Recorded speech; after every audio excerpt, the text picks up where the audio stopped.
What's up, guys, and welcome back to the latest episode of my gaming news podcast. This is episode 10, I believe.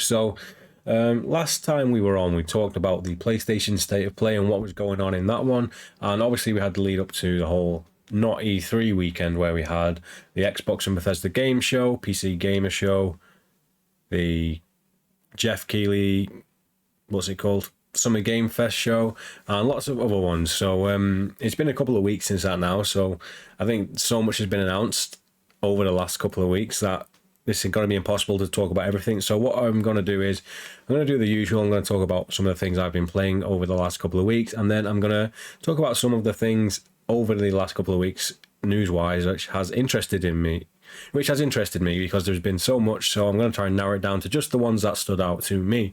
So first of all, let's get into what we've been playing. But before we go into that, thank you all for watching. And this show is available on a multitude of different platforms. This can be watched on YouTube as a video, also live on Twitch, which is being recorded right now. So you have two visual versions. If you want to just listen to the audio, you can also find it on iTunes, Apple Podcasts, and Spotify at the moment, and plenty of other places. So yeah, that's a rundown of where you can find the show.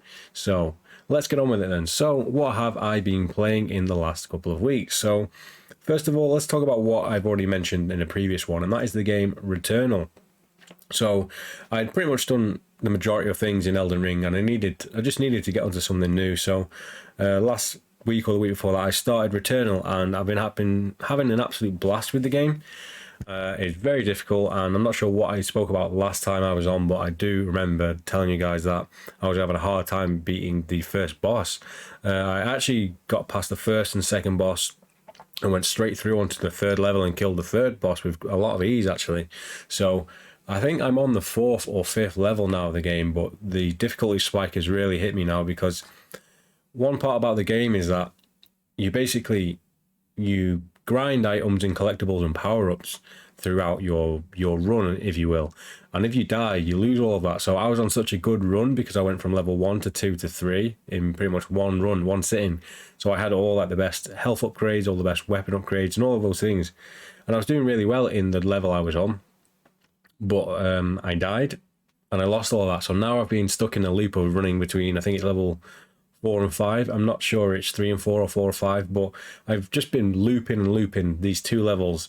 I've not been able to make any progress. So I thought I would get it done this weekend, but I've actually decided to put the game on the back burner for now, just because I seem to be just failing miserably. At least with Elden Ring, you can kind of grind and get better at it. With this one, it's more about the look of the run and just being careful and cautious enough to make it through rooms without losing too much health and finding the best upgrades and power-ups. So I am going to shelve the game for a little while, even if that's only for a week until I beat something else. But that is what I've been doing with Returnal. Overall, I'm still really loving the game. I think it's an incredible game. Really fun, really well put together and thought out. But I need to take a break from all the failure. So next up, guys, we are going to be talking about a game that I played very recently, but the game actually came out in 1999, and it is one of the OG games, one of the OG survival horror games from my childhood, and that is the original Silent Hill. I have not played this game since, I'm probably going to say 1999. I don't think I've played it since the beginnings, and honestly I don't think it was actually me who played it. I think it was mostly my brother and I was watching him play it. I have played it since, but I never ever got very far into the game because I was so young, and I either got stuck on some of the puzzles or just I was lost in the foggy world of Silent Hill.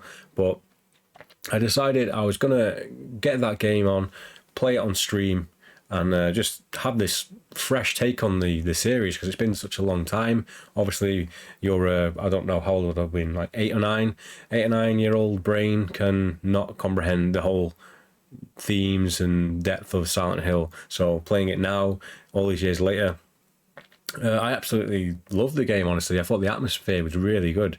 I would say this one's probably tied with Silent Hill 2 for my favourite out of the bunch, just because, I don't know, it gives this whole feeling of exploration in the town, which you don't get in the other games in the series.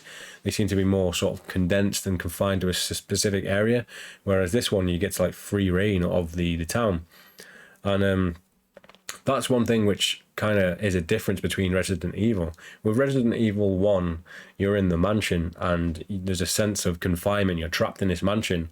But on the outside of this place, if you go back to civilization, things are going to be all right. So it's kind of like if you just hold out for the night in Resident Evil, you might be able to make it out back into Raccoon City and things might be okay.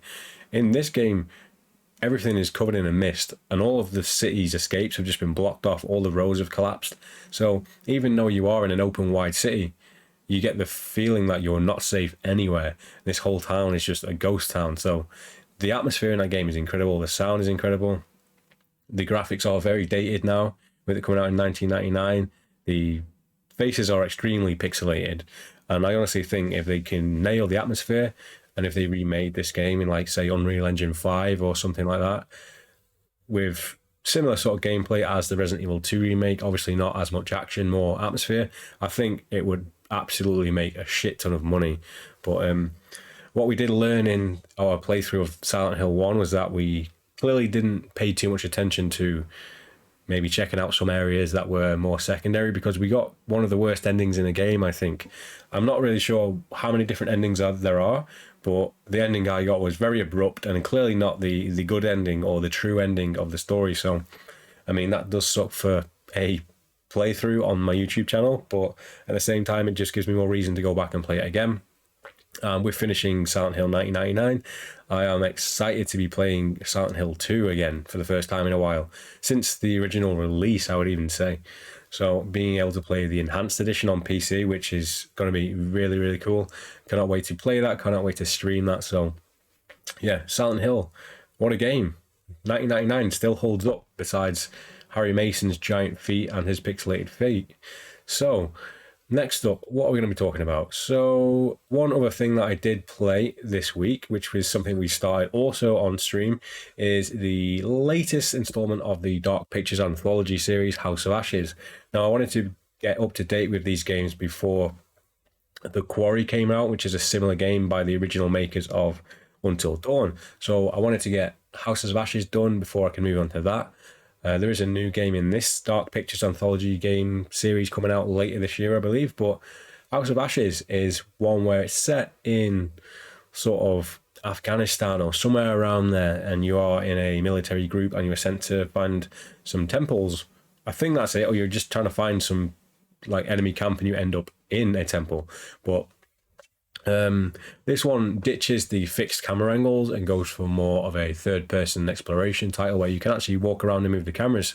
And I was a bit afraid that this was going to lose all the atmosphere of the Man of Medan and Little Hope, because having those camera angles fixed, it gave you such like cool, artistic, cinematic sort of camera angles. And it was really good to take screenshots and stuff of it. So I was a bit worried of taking that out. It was going to be more of like a generic sort of shooter game, or at least a generic controlled cinematic game. But they actually have done a really good job of it. Like, even though the game, you can control the camera, there's so many cool things around in this world where I've probably taken more screenshots in this than I have in the previous two titles. So it gives off a lot of Exorcist vibes. And honestly, I was surprised by how much it reminded me of the film Predator. Just the way the characters are talking, and some of the lines are even similar, and maybe some of the characters' demises ended up like in a certain order, like the characters that they were like in Predator ended up, if that makes any sense to you. But we haven't finished it just yet. We're in like the last section of the game, I think. So we're about 3/4 of the way through, and it's definitely taken a different turn story-wise than I imagined.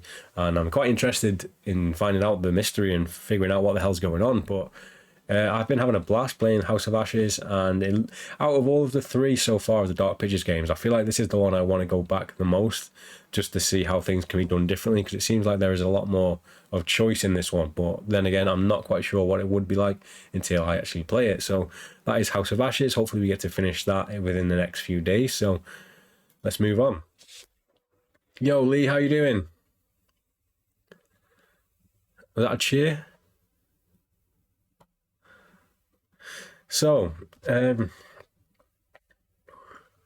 right, so there was so much news coming out in the last couple of weeks regarding the gaming, whether it's from Summer Game Fest, State of Play, the Xbox show, Capcom, all of those things. So I just wanted to talk about some of the things that stood out to me the most. It's an animated emote. Not bad, good. I'm glad you're having a good chill Sunday. So I'm going to just run down a few of them here, and there was so many to pick from, but I'm just picking out the ones that really stood out to me. So first up, one game that did interest me during, I think it was Summer Game Fest, was a game called Nightingale. What's up, Morgan? How you doing? Looking at those Wesker emotes. So Nightingale is something that stood out to me in the Summer Game Fest show. It's because it looks like a survival game such as The Forest or Rust or something like that, but it's set in a world which looks like Valheim but also Greedfall. So you have like all this hunting materials. You've got, like, as you can see from the picture, if you're watching the visual version, you have people with like flintlocks and blunderbusses, but then also like these magical spells, and it seems like you get to craft your own world and make your own bases and fortresses, but then you have like a card system where you can open portals into other worlds, and I'm not sure if the creatures come into your world or you go into theirs and like get materials from their world, which is something quite fresh in a survival game. So yeah, I really thought this one looked interesting. So I'm not sure if it's going to be on consoles or PC or both, but I'm definitely going to be keeping my eyes out on that one. Okay, next up is one that I'm actually pretty confused about because I was just checking it out just before I went live because I wasn't quite sure. But Bloober Team, the ones who were rumored to be working on the Silent Hill game, they announced Layers of Fears. Now, this is the third game in their series. Well, I think it's the third game. This is the question. Now, I recently played Layers of Fear 2 and I had a blast with it. I know that is not the common sort of thought process. A lot of people prefer the first one. And this trailer caught me off guard for Layers of Fears. I mean, it's a stupid name, but it looks like they were mixing the first game with the second game. Thank you for the follow, Senix Mikesy. Thank you. So yeah, I wasn't sure if they were mixing the first game and the second game into making like a third game, which puts both stories together. So I was interested in that because it'd be good to see Tony Todd back voicing the character from Layers of Fear 2. But when I had a quick look online, I read that someone said it was actually an Unreal Engine 5 remake of the first game and the second game. So it's not actually new content, it's just a remake of the first one, which, I mean, I'll probably will play it at some point, but it definitely lowers my interest in it with it being a remake rather than a straight up sequel or a continuation of the stories anyway. So that's all I've got to say with that one because now I know it's not a new game, I think. Okay, this is the one which leaked a lot earlier than the PlayStation stream. Did I actually talk about this already? No, this was actually at the Summer Game Fest. So the Last of Us remake part 1 was announced or leaked just before the Summer Game Fest show. So I tried to stay away from spoilers, but I did eventually end up seeing one, which it kind of did ruin it. But I mean, we didn't really get to see too much anyway. Hope you guys are doing all right. Good to see you, Mikesy, and thanks for the follow as well. Wow, I thought it was a third game. I thought it was too, but I mean, I am just going off someone's Reddit comment, so it could be a third new game. I really should check it out, but I mean, I don't know. Either way, I'll probably check it out. So yeah, so The Last of Us Part 1, a remake of the first game coming to PS5 and PC, is coming out in September, I believe. And it seems like they've really done a big job on changing the character models and the environments, and honestly, it doesn't really look that much more impressive than The Last of Us 2, which isn't really saying like that's bad because The Last of Us 2 looks absolutely incredible. But yeah, I'm looking forward to seeing just how improved the game is because I did see some comparison shots of like a clicker attacking Joel, and the thing looked like generations ahead of it. So that comes out in September. I will be playing that again. I just kind of wish that we were getting like, I don't know, a cool edition over in the UK, because I do know that in the US they had the Firefly edition, which sold out straight away. One other announcement that they did have with The Last of Us was Neil Druckmann came out and showed off this screenshot, if the visual version is available to you. It's just of a couple of characters on a rooftop, and I think it looks like it's in San Francisco, and this is for the Factions multiplayer game. And what they spoke about with this one is how it was moving from being a multiplayer mode being added to Last of Us 2 to sort of like a full-blown multiplayer standalone title. Now, they can take their time with it as long as it turns out to be good. The rumors are that it was going to be more of like a battle royale title. So they've actually mentioned that there's going to be story elements to it as well. So I'm really, really interested to see how this one turns out. I mean, I can't see us seeing anything of it for a while now, especially until after the Last of Us Part 1 remake comes out. But just some acknowledgement that the game is still coming and it's being made, and that we basically we're going to be getting a bit of a story in it as well. So look forward to seeing that when it comes out, because I still think I've said this multiple times, I think the Last of Us Factions multiplayer was like one of the best on that system on the PlayStation 3 at the time. Was E3 on recently? I wasn't even aware. Well, it wasn't really E3, it was non E3, because E3 was been basically cancelled the last couple of years, so it was just a bunch of different shows over the last couple of weeks. So we had Summer Game Fest, Bethesda and Xbox Game Show, we had a Capcom showcase, PC game show, plenty of things like that. Okay, so next up we're going to talk about the Xbox and Bethesda showcase. I mean, there's so much showed there, but I'm only really going to talk about a few things. So we got gameplay for Redfall, which was announced last time around, last E3 maybe, or maybe at the Video Game Awards show, I'm not sure, but they finally showed gameplay for this one.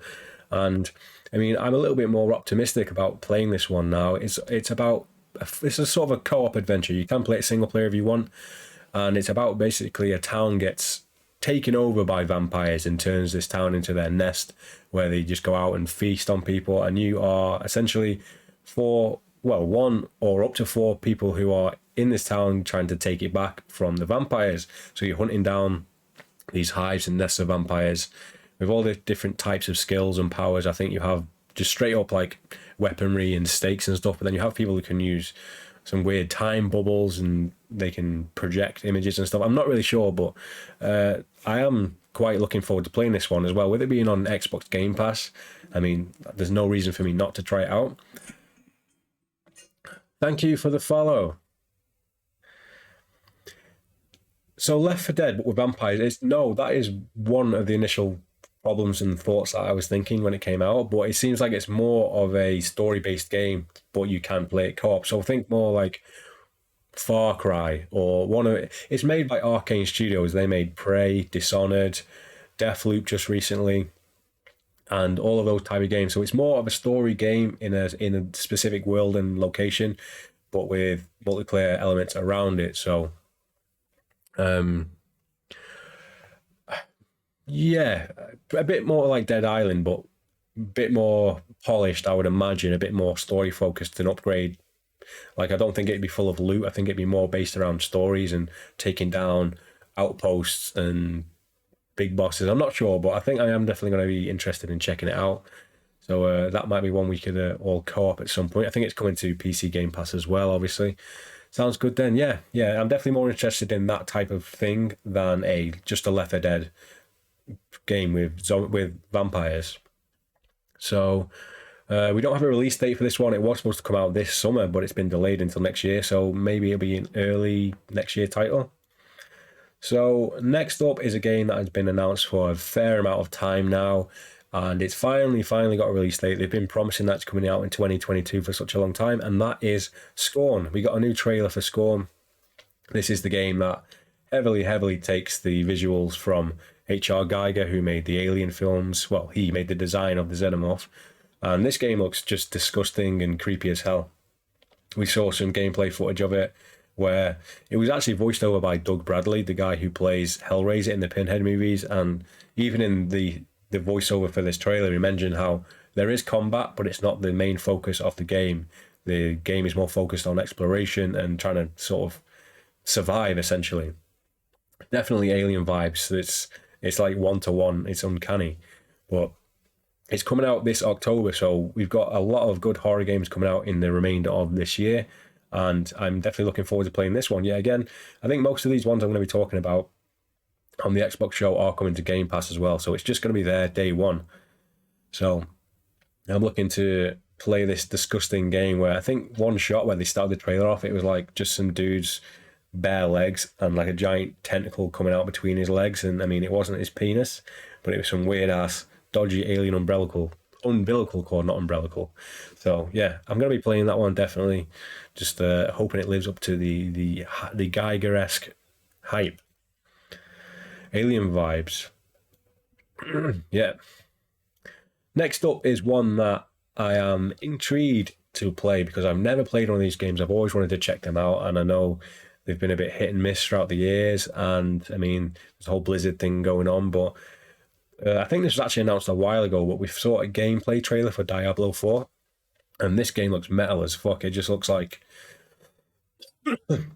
some like Doom ass hellscape, all these demonic creatures and necromancers, and the style of this game, it just looks like something I'd really like to try out. So it's more of a dungeon crawler top down, so it's not your big action AAA first person shooter.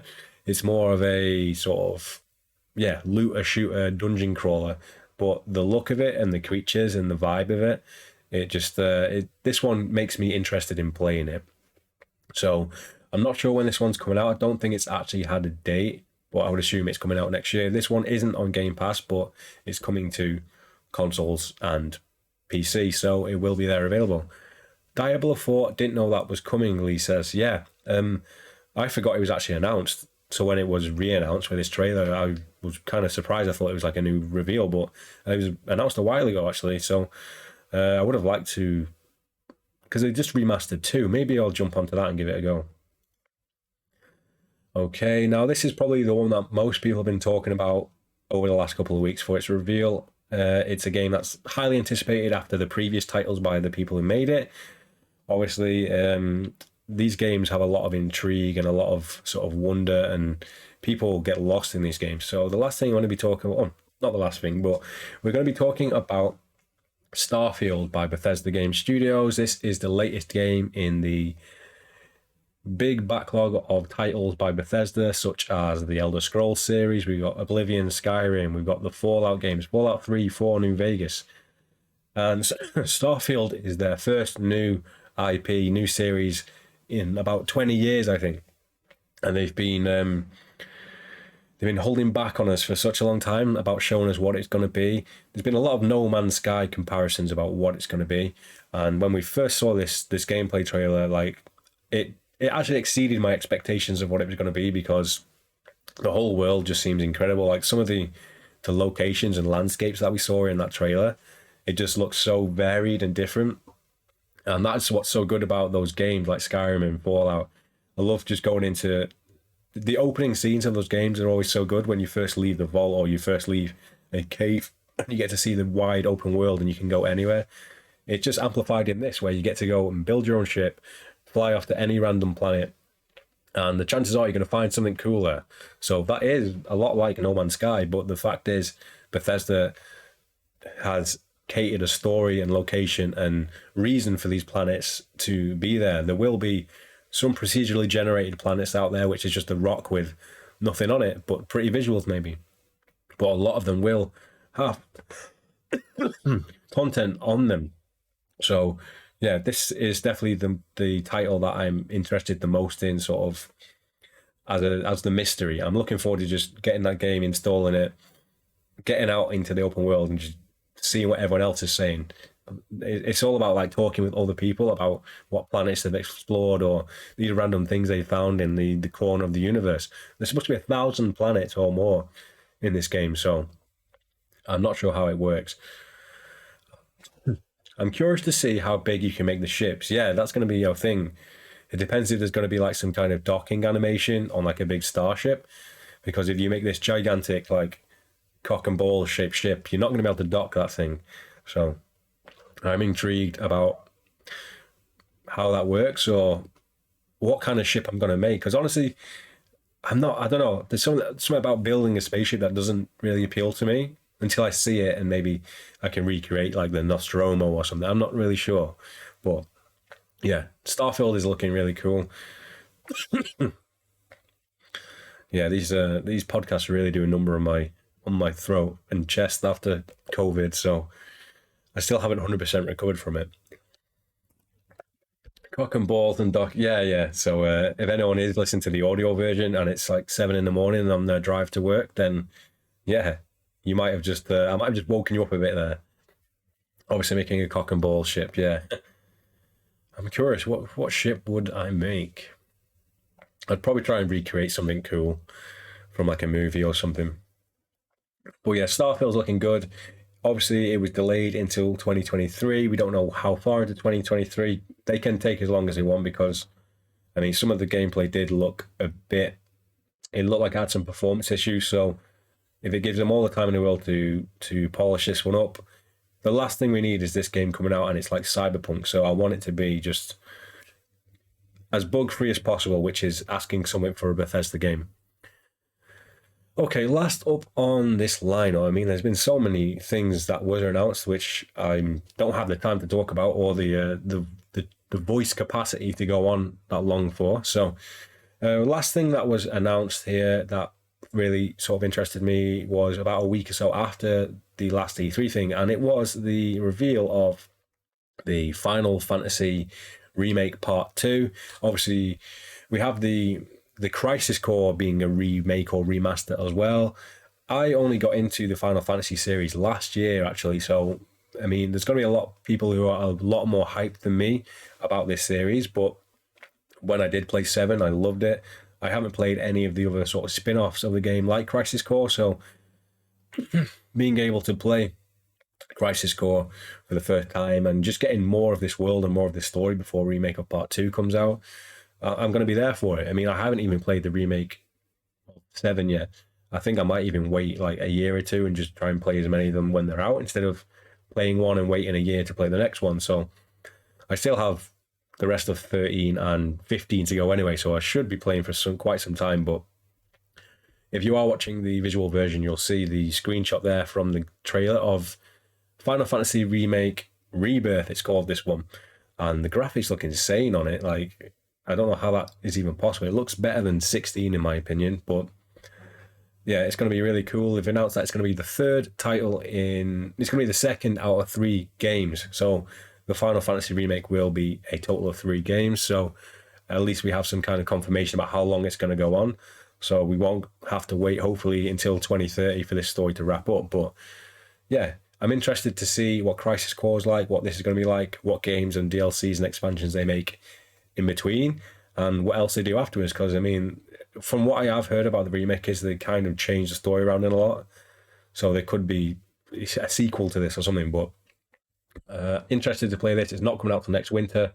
Crisis Core is coming out this winter. So, I mean, like I said, I'm probably gonna wait for a while until the urge kicks in for me to go out and buy them. But until then, yeah, consider me hyped for playing it one day. So that is just a few things picked out from the things that we were shown over at Summer Game Fest, State of Play, and all of the other events over the last couple of weeks. There's so many more which I can't even remember. My head was exploding with all this information. So